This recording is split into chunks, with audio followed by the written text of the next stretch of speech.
Meus queridos irmãos, minhas queridas irmãs, aqui é o Padre Paulo Ricardo.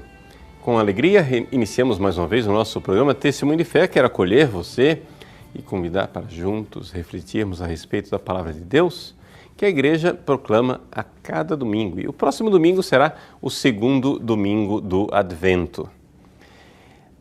O tempo do Advento, ele é marcado, né, por duas grandes figuras.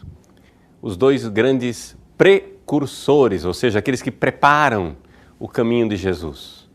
O primeiro deles é João Batista, né, que é quem aparece no Evangelho desse domingo. E a segunda precursora é a Virgem Maria. Essa semana será marcada, né, pela presença desses dois precursores. No domingo agora, João Batista, e depois no dia 8, quando nós celebrarmos a Imaculada Conceição, nós teremos a Virgem Maria. São dois precursores, mas parecem tão diferentes um do outro. Por quê? Porque a Virgem Maria, com aquela figura dócil de mãe, meiga, acolhedora, e ao mesmo tempo João Batista, com este rosto severo, ascético de profeta. E este rosto sério, exigente, né, é ainda mais acentuado pelo Evangelho desse domingo, que nos apresenta um pouco uma síntese da pregação de João Batista. Trata-se do Evangelho de Mateus, capítulo 3, versículos de 1 a 12.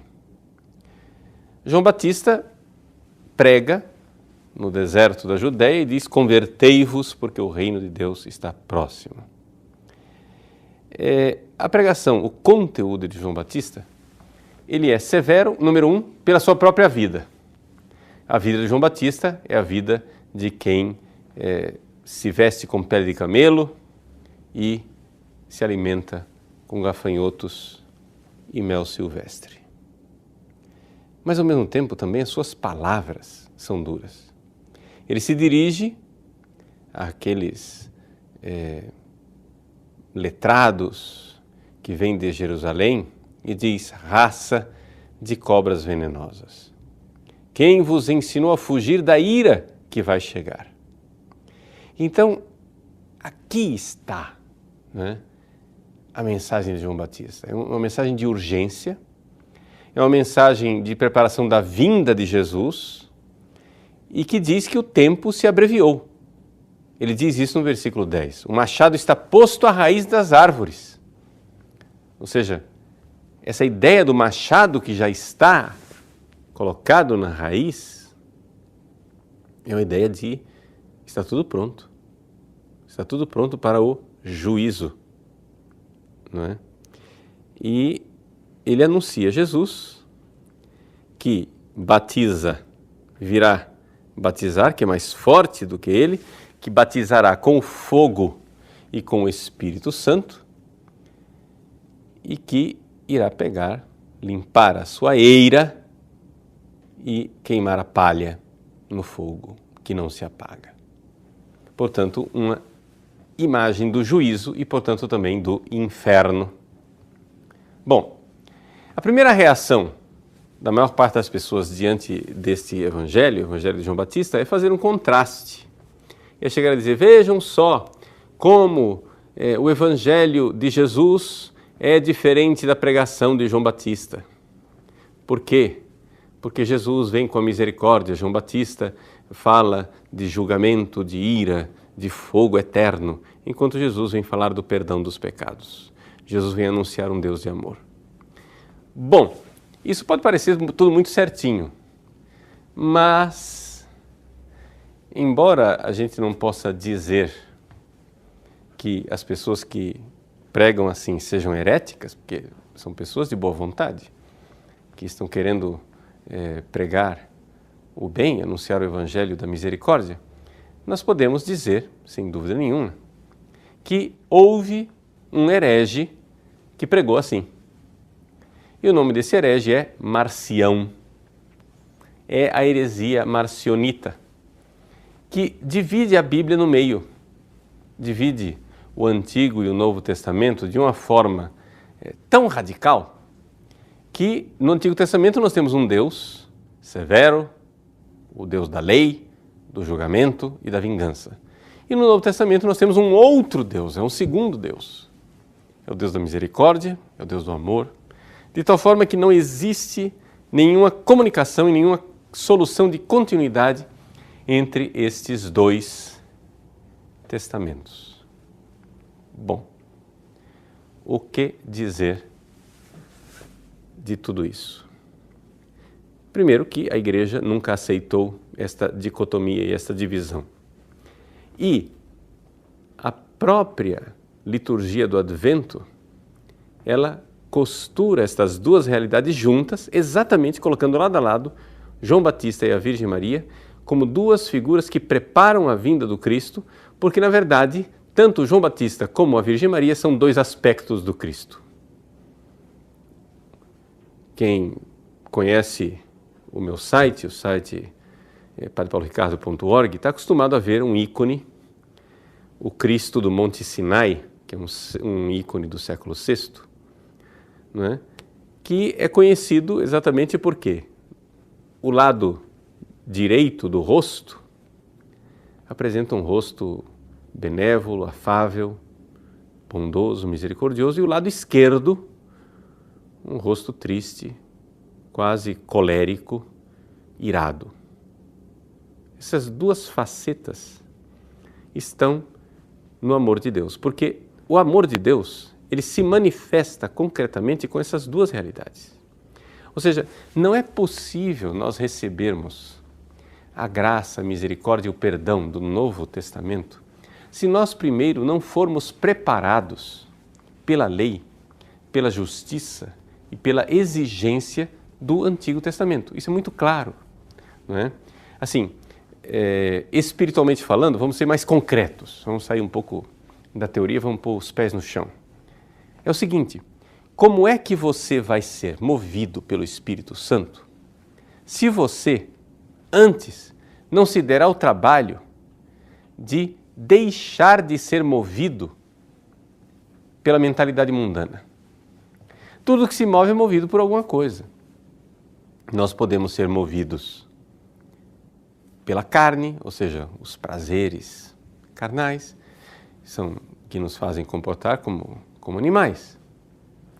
Nós podemos ser movidos pela curiosidade, do conhecimento, isso aí faz com que a gente fique completamente dissipado, disperso, não é? Passamos o dia inteiro no Facebook, no WhatsApp, etc. Nós podemos ser movidos pela nossa própria soberba. Essas são as três coisas que movem o mundo. A concupiscência da carne, a concupiscência dos olhos e a soberba da vida.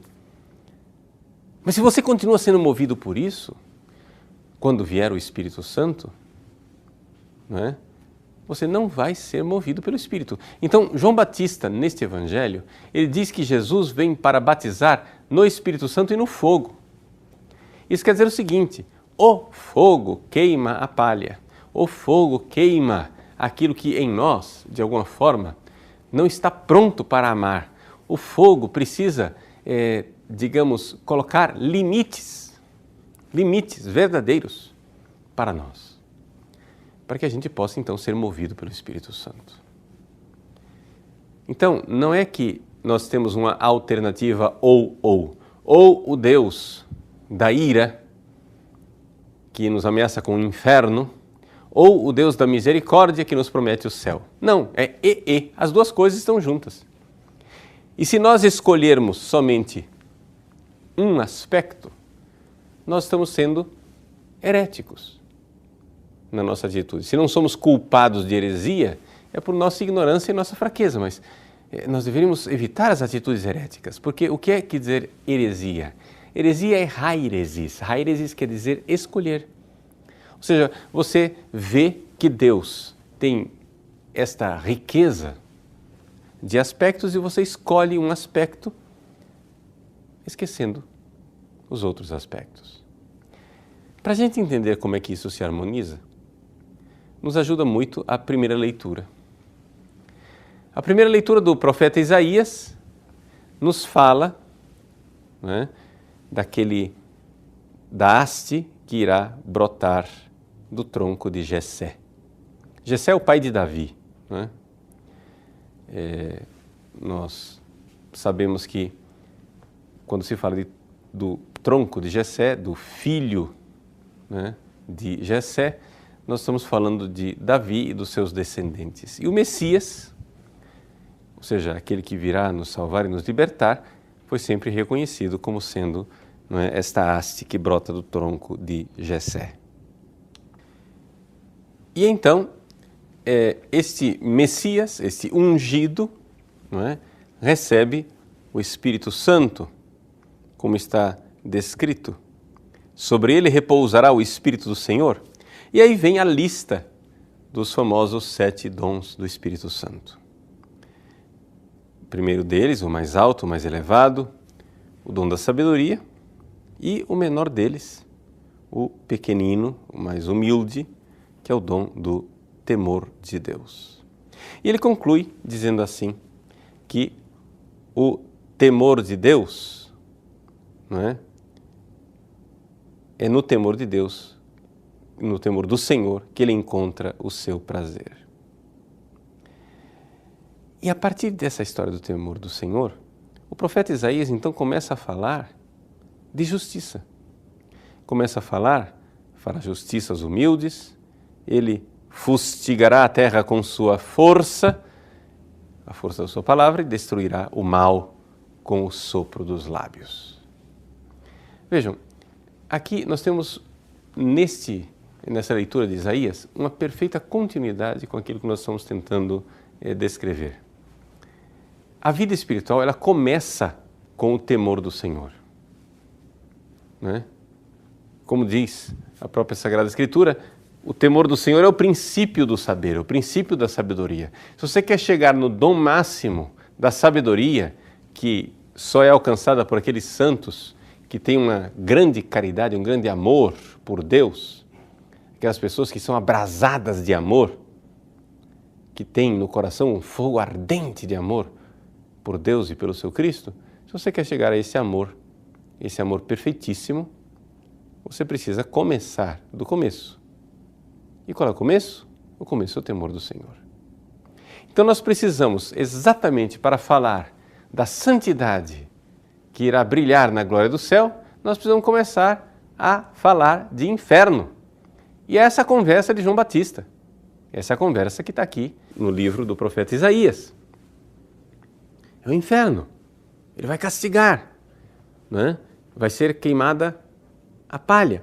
Então, quando nós falamos do Senhor que vem, do Cristo que vem, claro, para aqueles que já estão num caminho elevado de vida espiritual, nós precisamos falar do Cristo que vem, do esposo que vem, não é? A igreja e a esposa, que é a igreja, e o Espírito dizem, vem Senhor, Maranatá, vem esposo, vem, porque já estamos com o coração abrasado de amor, vem, porque vos amamos e queremos nos unir a vós. Mas isso é para aqueles que já estão elevados na vida espiritual. Para aqueles que estão começando, né? O temor do Senhor é o princípio do saber. Então é necessário nós começarmos a falar de inferno.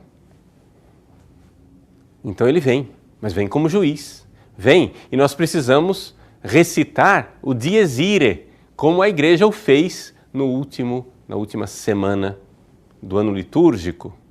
Logo depois da festa de Cristo Rei, o Cristo juiz que se senta no trono para julgar e diz, afastai-vos de mim, malditos, vinde benditos. Esse mesmo juiz, né, como o rosto do ícone do Monte Sinai, que olhando para a direita diz, vinde benditos, com benevolência, é também o mesmo que com o rosto do lado esquerdo diz, afastai-vos, malditos, ide para o fogo eterno. Então a igreja vai e canta o Dies Irae, o dia da ira, o dia do juízo, exatamente porque quer nos preparar para a vinda do Senhor. E a primeira coisa é fazer como João Batista faz neste evangelho. Ou seja, precisamos nos preparar, precisamos temer o Senhor, precisamos mudar de vida, precisamos nos converter. O que acontece, gente, é que falar de inferno hoje em dia está fora da moda. Mas nós precisamos falar de inferno.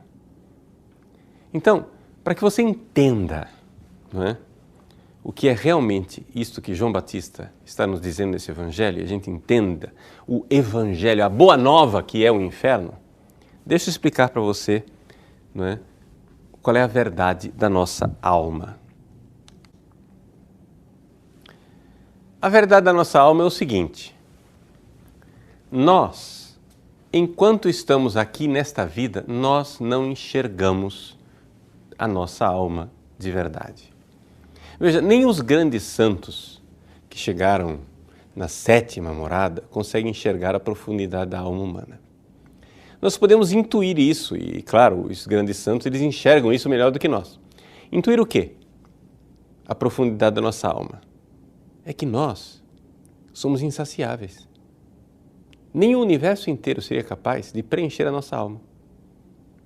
Ou seja, a nossa alma ela não é infinita, mas nós podemos dizer que, num certo sentido, ela é maior do que o universo. Ela é muito maior do que toda a criação. Por quê? Por quê? Porque toda a criação não seria capaz de preenchê-la. Se nós tivéssemos os anjos e a Virgem Maria, não seriam capazes de preencher a nossa alma. Nós ainda estaríamos como Maria Madalena naquela manhã da ressurreição que viu os anjos. Nós estaríamos ainda inconsoláveis, dizendo: onde está o meu Senhor? Porque somente Deus será capaz de nos preencher. Então a gente não enxerga isso. Quando a pessoa morre e o corpo se separa da alma, a alma então naquele momento se enxerga em toda a sua profundidade. Portanto, ela enxerga toda a dor, digamos assim, desta sede de Deus. Ora, se esta alma é uma alma santa e ela tem sede de Deus e imediatamente ela é levada para a visão de Deus, esta sede imensa, incomensurável, é saciada. E esta é a alegria. Esta é a bem-aventurança dos santos no céu. Mas se esta sede, não é, existe, mas a alma ainda não está pronta para o céu, quando o corpo se separa da alma, a alma, então, vê a sede que ela tem de Deus, coisa que ela já existe hoje, agora, nesse momento. Você tem sede de Deus, mas você não vê a profundidade dessa sede. A alma vê a profundidade da sede de Deus, mas como ela não é admitida à presença de Deus, porque não está pronta ainda, ela sofre. E esta é a pena do purgatório, digamos assim. Esta é a dor do purgatório. Você ter uma sede lancinante, terrível, que não pode ser desalterada, porque você não tem a fonte de água viva que é Deus. Mas nós estamos falando aqui de almas que morreram em estado de graça, ou seja, sem o pecado mortal. O que dizer das almas que morrem em pecado mortal? Bom, voltemos ao princípio.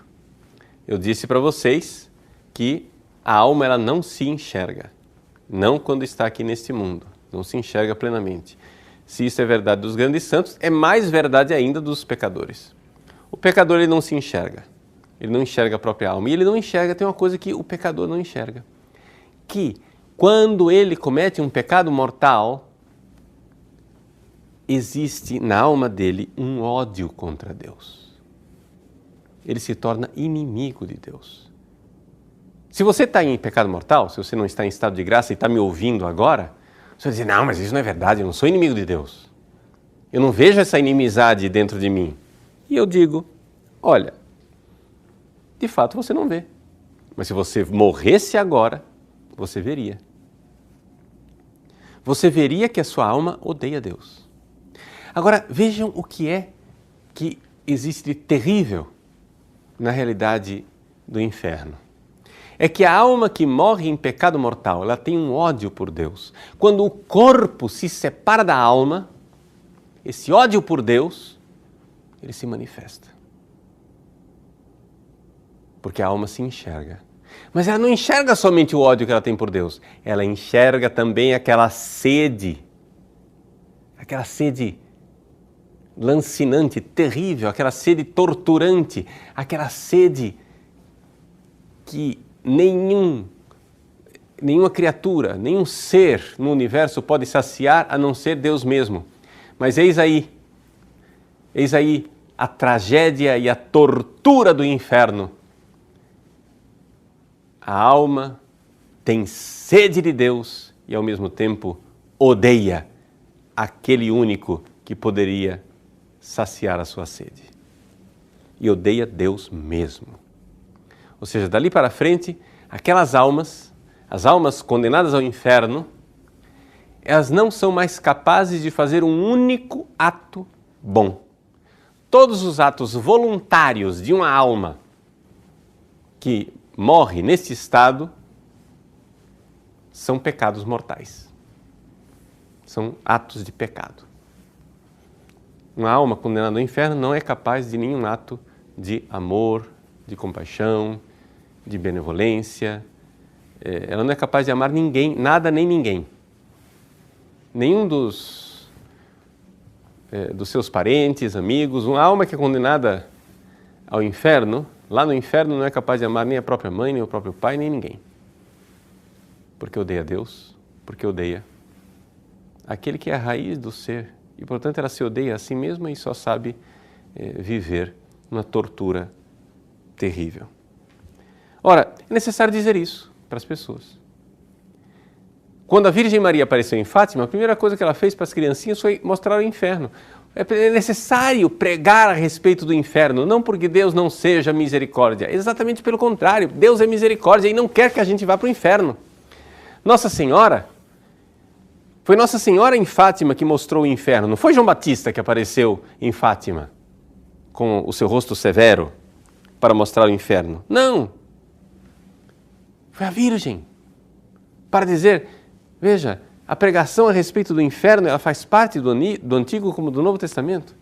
Nós precisamos entender isso, que o temor do Senhor é o princípio do saber, nós precisamos temer a única tragédia que verdadeiramente precisamos temer. Vejam, se houvesse uma guerra nuclear agora, nesse momento, e nós morrêssemos todos, o planeta Terra desaparecesse numa bola de fogo, isso seria uma trivialidade, comparado com a verdadeira tragédia, que é a tragédia de que nós, no inferno, nunca veremos o rosto de Deus.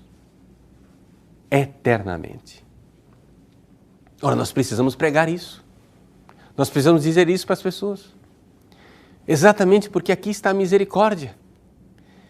E esta é a pregação do Advento.